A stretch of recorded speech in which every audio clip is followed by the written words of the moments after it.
बिस्मिल्लाहिर्रहमानिर्रहीम। अस्सलाम वालेकुम।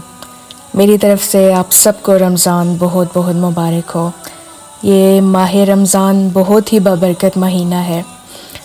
मौला इमाम अली अलैहिस्सलाम रवायत करते हैं कि रसूल खुदा सल्लल्लाहु अलैहि वसल्लम ने खुतबा शबानिया देते हुए इरशाद फरमाया कि ये माह रमज़ान एक ऐसा महीना है कि जिसमें तुम्हें अल्लाह के यहाँ दावत दी गई है और तुम लोग करामत खुदा के मेहमान करार पाए हो।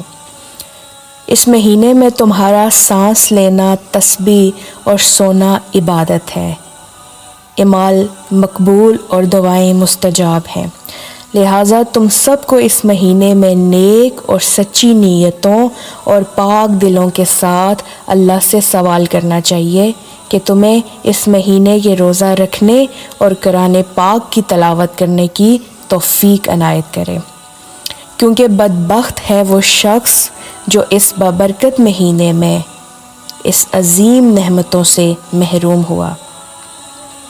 रमज़ानुल मुबारक वो महीना है कि जिसमें कुरान नाज़िल किया गया जो लोगों के लिए हदायत है और ऐसे दलाइल पर मुश्तमिल है जो हदायत और हक़ व बातिल में इम्तियाज़ करने वाले हैं।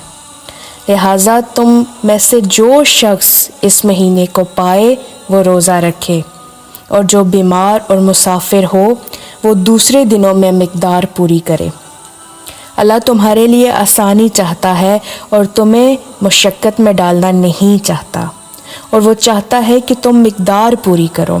और अल्लाह ने तुम्हें जिस हदायत से नवाजा है उस पर अल्लाह की अज़मतों किबरियाई का इजहार करो, शायद तुम शुक्रगुज़ार बन जाओ।